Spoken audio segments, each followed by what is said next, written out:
प्यारे सभी श्रोताओं को मेरी ओर से धनतेरस की हार्दिक शुभकामनाएं।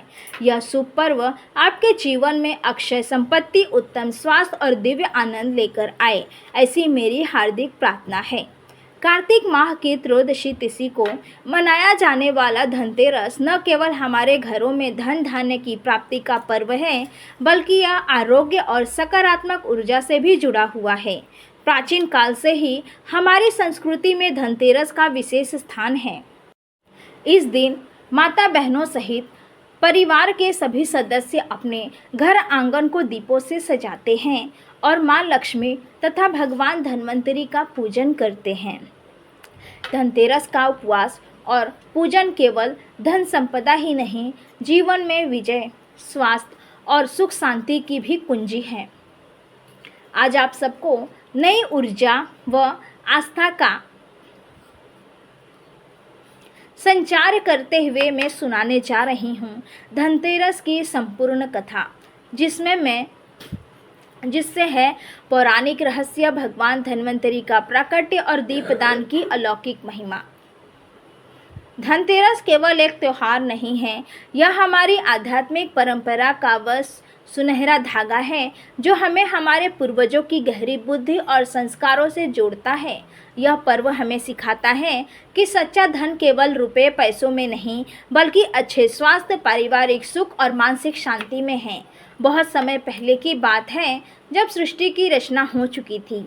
देवता और दानव दोनों अमृत की प्राप्ति के लिए अत्यंत चिंतित थे। असुरों के अत्याचारों से देवगण दुखी हो गए थे। दानवों की शक्ति दिन प्रतिदिन बढ़ती जा रही थी और देवताओं का तेज क्षीण होता जा रहा था। स्वर्गलोक में चारों ओर निराशा का माहौल था। देवराज इंद्र अपने सिंहासन पर बैठकर चिंता में डूबे रहते थे। सभी देवताओं को लगने लगा था, यदि उन्हें अमृत प्राप्त नहीं हुआ तो वे कभी भी असुरों को पराजित नहीं कर सकेंगे। अमृत की शक्ति से ही वे अपना खोया हुआ बल और तेज वापस पा सकते हैं। तब सभी देवता मिलकर ब्रह्मा जी के पास गए और अपनी व्यथा सुनाई। ब्रह्मा जी ने उन्हें भगवान विष्णु के पास जाने की सलाह दी। भगवान विष्णु ने देवताओं की समस्या सुनकर कहा कि समुद्र मंथन करके ही अमृत प्राप्त हो सकता है, लेकिन यह कार्य अकेले देवताओं के वश की बात नहीं है। इसके लिए दानवों की भी सहायता लेनी होगी। भगवान विष्णु के सुझाव पर देवताओं ने एक चतुर योजना बनाई और दानवों के पास जाकर उन्हें समुद्र मंथन के लिए प्रेरित किया। दानवों को लगा कि अमृत प्राप्त करने का यह सुनहरा अवसर है, इसीलिए वे इस प्रस्ताव के लिए तुरंत तैयार हो गए। इस प्रकार प्रारंभ हुआ क्षीर सागर का महान मंथन। एक ओर देवगण खड़े हुए, दूसरी ओर दानवगण। वासुकी नाग को रस्सी बनाया गया और मंदराचल पर्वत को मथनी। लेकिन जैसे ही मंथन शुरू हुआ, मंदराचल पर्वत समुद्र में डूबने लगा। तब भगवान विष्णु ने कूर्म यानी कछुए का अवतार लिया और अपनी पीठ पर मंदराचल पर्वत को स्थिर रूप से टिकाया। देवता और दानव दोनों पूरी शक्ति से मंथन करने लगे।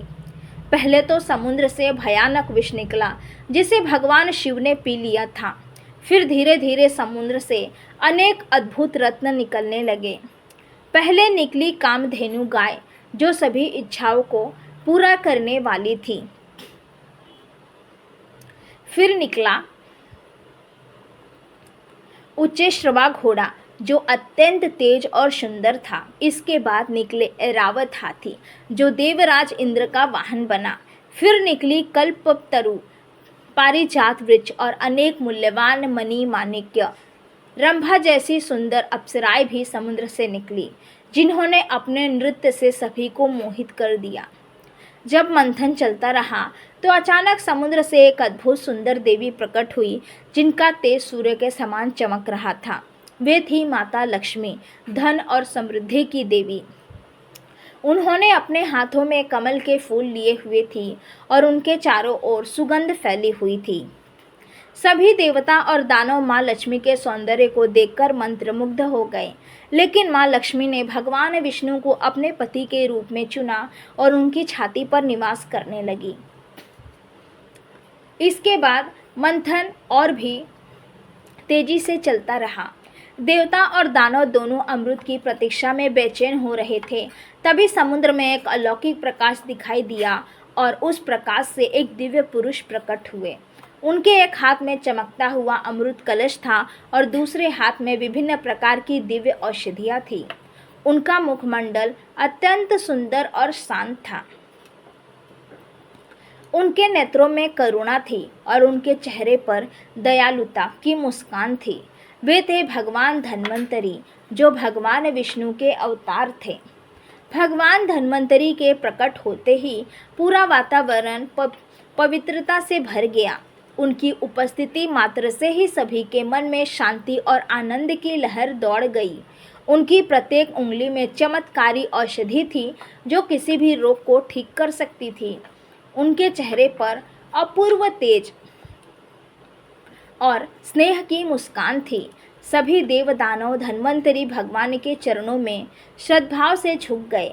वे समझ गए कि यही वो दिव्य शक्ति है जो संसार के सभी रोगों का निदान कर सकती है। धन्वंतरी जी को देखकर सभी को लगा कि वे स्वयं स्वास्थ्य और आरोग्य के देवता उनके सामने खड़ा है। उनके हाथों में जो अमृत कलश था वह केवल मृत्यु पर विजय का साधन नहीं था, बल्कि संपूर्ण जीवन में सुख, शांति और समृद्धि लाने का दिव्य माध्यम था। भगवान धन्वंतरी के प्रकट होते ही त्रिलोक में आरोग्य, स्वास्थ्य और सुख शांति का संदेश फैल गया। देवताओं में खुशी की लहर दौड़ गई, क्योंकि उन्हें लगा कि अब उनका कल्याण निश्चित है। लेकिन दानव भी अमृत पाने के लिए उतावले हो गए।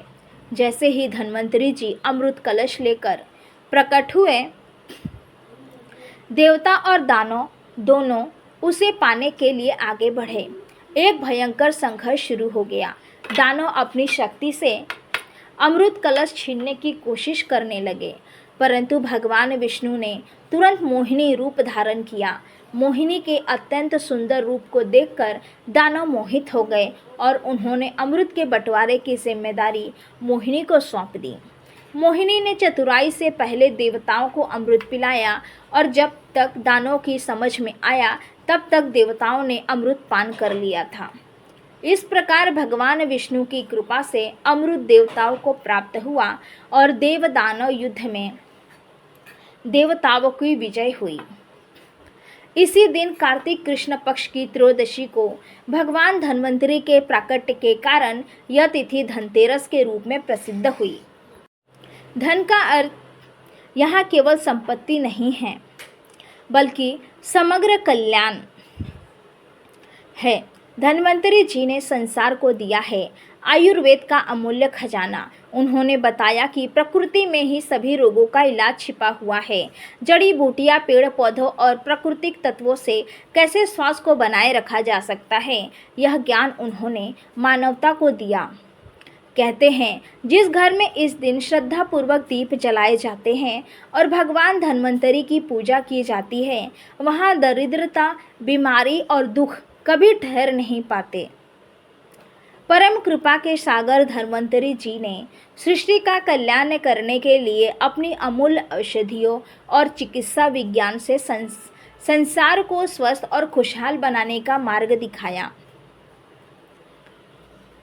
आयुर्वेद के महान आचार्य और चिकित्सा विज्ञान के जनक के रूप में धन्वंतरी जी आज भी पूजित हैं।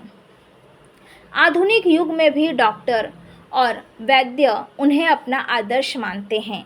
धनतेरस के दिन उनके स्मरण से न केवल शारीरिक रोग दूर होते हैं, बल्कि मानसिक और आध्यात्मिक समस्याओं का भी समाधान होता है। उन्होंने सिखाया कि स्वास्थ्य ही सबसे बड़ा धन है और जिसके पास अच्छा स्वास्थ्य है वह संसार की सभी खुशियां पा सकता है। धन्वंतरी जी की कृपा से न केवल व्यक्ति स्वस्थ रहता है, बल्कि उसके घर में सुख समृद्धि भी आती है। एक अत्यंत प्रेरणादायक कथा और भी है जो यमराज से जुड़ी हुई है। कहते हैं, एक बार स्वयं यमराज ने प्रकट होकर कहा था कि जो व्यक्ति कार्तिक कृष्ण त्रयोदशी की रात्रि में दीपों की रोशनी करता है और भगवान धन्वंतरी की सच्ची श्रद्धा से आराधना करता है, उसके पास कभी अकाल मृत्यु नहीं आ सकती। यमराज का यह वचन सुनकर सभी देवता प्रसन्न हो गए और उन्होंने इस तिथि को और भी पवित्र माना। इसी कारण धनतेरस के दिन यम के नाम का भी दीपदान किया जाता है। यह परंपरा आज तक चली आ रही है और गांव शहर में देर रात तक घर घर दीप पंक्तियां जगमगाती रहती है। माताएं बहनें अपने परिजनों की लंबी उम्र और खुशहाली के लिए विशेष मंगल गीत गाती हैं और दीपदान करती हैं। अब मैं आपको एक और हृदय स्पर्शी कथा सुनाती हूँ जो धनतेरस की महत्ता को और भी बढ़ा देती है। प्राचीन काल में एक राजा था जिसका पुत्र अत्यंत गुणवान और सुंदर था। लेकिन जब दो ज्योतिषियों ने उसकी कुंडली देखी तो पाया कि उसकी आयु केवल 16 वर्ष ही है। यह सुनकर राजा और रानी को दुख का कोई ठिकाना न रहा। वे दिन रात इस चिंता में डूबे रहते कि अपने प्राणों से भी प्रिय पुत्र को इतनी कम उम्र में खो देंगे। राजकुमार की एक बहन थी जो अत्यंत बुद्धिमान, धर्मशील और भाई से बहुत प्रेम करती थी। जब उसे अपने भाई की कम आयु के बारे में पता चला तो वो बहुत दुखी हुई, लेकिन उसने हार नहीं मानी। वह जानती थी कि भगवत कृपा से कोई भी संकट टल सकता है। जब राजकुमार के 16वें जन्मदिन का दिन आया और वह कार्तिक कृष्ण त्रयोदशी का दिन था, तो बहन ने रात भर जागने और अपने भाई की रक्षा करने का दृढ़ संकल्प लिया। उसने अपने भाई के कमरे में और घर के मुख्य द्वार पर असंख्य दीप जलाए। सोने चांदी के गहने, सिक्के और बर्तन सुंदर थाली में सजाकर रखे। घर को फूल मालाओं से सजाया, मिठाइयाँ तैयार की और पूरी रात भगवान धन्वंतरी और माँ लक्ष्मी की आराधना में लीन रही। उसने अपने भाई को सुंदर वस्त्र पहनाए और उसे भी जगाए रखा। रात के समय जब सन्नाटा था और सभी सो गए थे, तभी यमराज वहां पहुंचे। लेकिन जब उन्होंने देखा कि पूरा घर दीपों की रोशनी से जगमगा रहा है और भगवान की आराधना हो रही है और एक बहन अपने भाई के प्रेम में पूरी रात जागकर भक्ति कर रही है, तो उनका हृदय द्रविड़ हो गया। यमराज उस दिव्य माहौल और बहन के प्रेम से इतने प्रभावित हुए कि वे अपनी जगह जगह पर ही रुक गए। उन्होंने कहा कि आज इस बहन की भक्ति, प्रेम और दीपदान की शक्ति के सामने मैं भी नतमस्तक हूँ। मैं अकाल मृत्यु लेकर आया था, लेकिन आज मैं इस पवित्र आत्मा के भाई का जीवन नष्ट नहीं करूँगा। उन्होंने उस बहन को आशीर्वाद दिया कि तेरा भाई दीर्घ आयु होगा और खुशियों से भरा जीवन जिएगा। यमराज के जाने के बाद राजकुमार की आयु बढ़ गई और वह लंबा, स्वास्थ्य और समृद्ध जीवन जिया। तब से धनतेरस के दिन दीपदान और जागरण की यह महान परंपरा चली आ रही है। यह कथा हमें सिखाती है कि सच्चे प्रेम, श्रद्धा और भक्ति की शक्ति सबसे बड़ी होती है और यह मृत्यु तक को परास्त कर सकती है। बहनें और माताओं धनतेरस के दिन सुबह से ही अपने घरों की विशेष सफाई करती हैं। वे समझती हैं कि स्वच्छता केवल भौतिक सफाई नहीं है, बल्कि मन और आत्मा की पवित्रता भी है। घर के आंगन में वे सुंदर रंगोली बनाती हैं, जो न केवल घर की सुंदरता बढ़ाती है, बल्कि सकारात्मक ऊर्जा भी लाती है। धनतेरस के पर्व को धन त्रयोदशी भी कहते हैं, क्योंकि इस दिन नई वस्तुओं, विशेषकर धातु के बर्तन, गहने आदि खरीदने की प्राचीन परंपरा है। यह परंपरा केवल खरीदारी के लिए नहीं है, बल्कि इसके पीछे गहरा आध्यात्मिक अर्थ है। नई वस्तुओं की खरीदारी नई शुरुआत, नई उम्मीदों और नई संभावनाओं का प्रतीक है। ऐसा माना जाता है कि इस दिन खरीदी गई चीज़ें घर में बरकत और समृद्धि लाती हैं। घर के सभी सदस्य, चाहे बड़े हो या छोटे, सभी बड़े उत्साह से शाम को माँ लक्ष्मी और भगवान धन्वंतरी की आराधना करते हैं। मुख्य द्वार और घर के मुख्य कमरों में दीपमालाएं सजाई जाती है। ये दीप केवल प्रकाश के लिए नहीं जलाए जाते, बल्कि ये अंधकार पर प्रकाश की, नकारात्मकता पर सकारात्मक की और दुख पर आनंद की जीत के प्रतीक हैं। जिस प्रकार शरीर का स्वास्थ्य मन की प्रसन्नता और घर की सुख शांति जीवन के लिए आवश्यक है, उसी प्रकार धनतेरस का यह पवित्र पर्व हमारी संस्कृति में प्रेम, समृद्धि, आरोग्य और आध्यात्मिकता का अनमोल संदेश देता है। धनतेरस का उपवास तन, मन और आत्मा को शुद्ध करने का एक सुंदर अवसर है। यह कोई कठिन तपस्या नहीं है, बल्कि अपने जीवन को संयम और अनुशासन के साथ जीने का अभ्यास है। इस दिन प्रातः काल स्नान करके महिलाएं व्रत का संकल्प लेती हैं और पूरे दिन अपने मन को पवित्र विचारों में लगाए रखती हैं। वे घर में स्वच्छता का विशेष ध्यान रखती हैं, क्योंकि माना जाता है माँ लक्ष्मी स्वच्छ और सुंदर स्थानों पर निवास करती हैं। शाम को जब शुभ मुहूर्त आता है तो भगवान धन्वंतरी, माँ लक्ष्मी और कुबेर देवता की विधिवत पूजा की जाती है। यह पूजा केवल औपचारिकता नहीं है,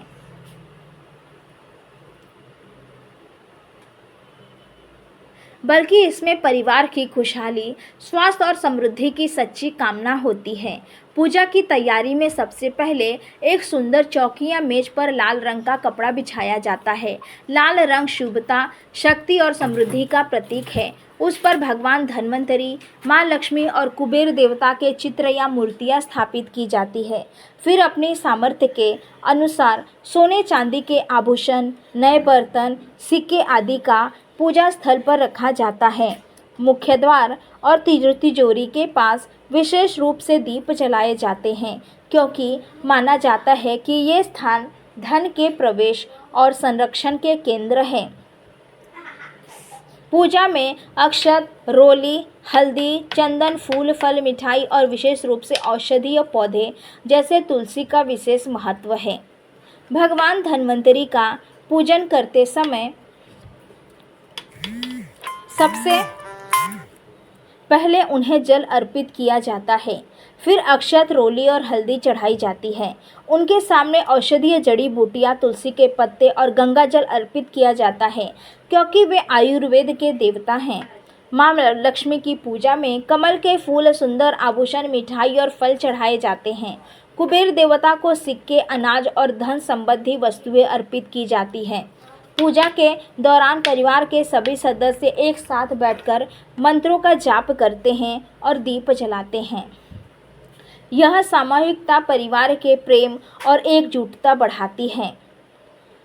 दीप जलाते समय यह मंत्र बोला जाता है, दीप ज्योति पर ब्रह्मा, दीप ज्योति जनार्दन, दीपो हरतु में पाप, दीप ज्योतिर नरमस्तो। इसका अर्थ है कि दीप की ज्योति पर ब्रह्मा है, दीप की ज्योति जनार्दन है। यह दीप मेरे पापों को हर ले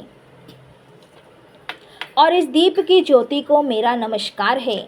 हर दीप जलाते समय यह भावना होती है कि हमारे जीवन में अंधकार दूर हो और प्रकाश आए। दीप केवल मिट्टी और तेल से ही नहीं जलता, बल्कि भक्ति और श्रद्धा से जलता है। धनतेरस के दिन दीपदान का अत्यंत विशेष महत्व है।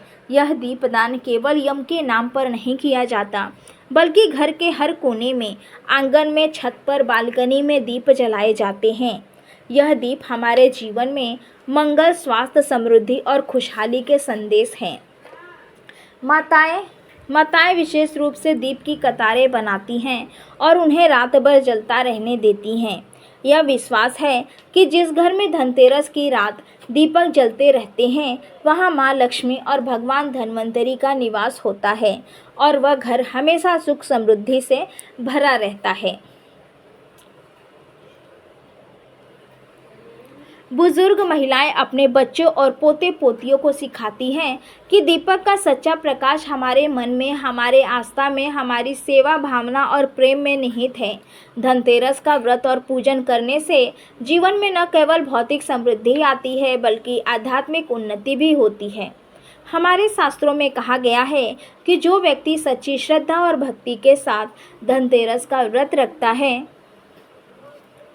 दीपदान करता है और भगवान धन्वंतरी तथा माँ लक्ष्मी का पूजन करता है, उसके जीवन में दरिद्रता, रोग, भय, चिंता और दुख सदा के लिए दूर हो जाते हैं। उसका घर धन्य धान्य से भरा रहता है, परिवार में सुख शांति बनी रहती है और सभी सदस्य स्वस्थ और खुश रहते हैं। इस व्रत के प्रभाव से न केवल घर में बरकत आती है, बल्कि व्यक्ति का मन भी पवित्र और प्रसन्न रहता है। धनतेरस हमारे लिए केवल एक त्यौहार नहीं है, बल्कि यह जीवन जीने की एक पवित्र पद्धति है। यह हमें सिखाता है कि सच्चा धन केवल पैसे रुपये में नहीं है, बल्कि अच्छे स्वास्थ्य, प्रेम भरे रिश्ते, मानसिक शांति और आध्यात्मिक संतुष्टि में है। यह पर्व हमें याद दिलाता है कि हमें अपने परिवार, मित्रों और समाज के साथ प्रेम, सहयोग और सेवा की भावना रखनी चाहिए। धनतेरस का संदेश है संयम के साथ जीना, श्रद्धा के साथ पूजना, प्रेम के साथ सेवा करना और आशा के साथ भविष्य की ओर देखना। प्यारी माताओं, बहनों और सभी श्रोताओं, धनतेरस की एक पवित्र संध्या में मेरी हार्दिक शुभकामना है कि आप सभी के घरों में हमेशा आरोग्य, सुख, शांति, समृद्धि और सौभाग्य का निवास हो। भगवान धन्वंतरी आपको और आपके परिवार को सदा स्वस्थ रखे। माँ लक्ष्मी आपके घर में सदा निवास करे और आपके जीवन को सुख समृद्धि से भर दे। कुबेर देवता आपकी तिजोरियों को हमेशा भरा रखे और आपकी सभी आवश्यकताएं पूरी करती रहे। दीपों का यह पवित्र प्रकाश आपके हृदय में हमेशा आस्था, प्रेम और आनंद का प्रकाश जगाता रहे। आपके जीवन में कभी अंधकार न आए और हर दिन दीपावली जैसा उज्जवल और खुशियों से भरा हो। मेरी यही मंगल कामना है कि आप सभी की मनोकामनाएं शीघ्र पूरी हो और आपका जीवन धनतेरस के दिव्य आशीर्वाद से सदा धन्य बना रहे। मेरे प्यारे श्रद्धालुओं, भगवान धन्वंतरी और माँ लक्ष्मी की इस पावन कृपा से आपका जीवन सदैव प्रकाशमय और सुख समृद्धि से परिपूर्ण हो। इस दिव्य कथा का संदेश अपने परिवार और मित्रों तक पहुंचाएं ताकि उनका भी जीवन मंगलमय बने। अगर आप दिल से जुड़े हैं तो इस वीडियो को ज़रूर साझा करें, हमारे चैनल को सब्सक्राइब करें और इसीलिए हर साल धनतेरस को इस भक्ति और उल्लास के साथ मनाएं। आपके प्रेम और श्रद्धा के बीच ही हमारी यही यात्रा बनी रहेगी। जय श्री धन्वंतरी, जय माँ लक्ष्मी और आपकी हर मनोकामनाएं पूरी हो। प्रिय दर्शकों, यदि आपको यह धनतेरस कथा पसंद आई और आपने इसे आध्यात्मिक और पौराणिक रहस्यों को सीखा तो कृपया इस वीडियो को लाइक और शेयर करें, हमारे चैनल को सब्सक्राइब करें और बेल आइकन दबाएं ताकि आप हमारे नए पावन कथा और उत्सव संबंधित वीडियो को सबसे पहले देख सके। आप कमेंट में हमें बताएं कि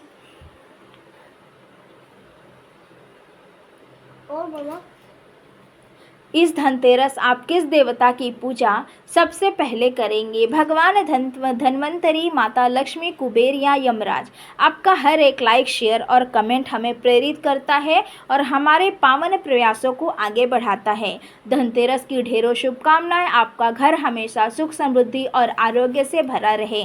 मिलते हैं अगले वीडियो में, तब तक आप सब अपना ध्यान रखिए।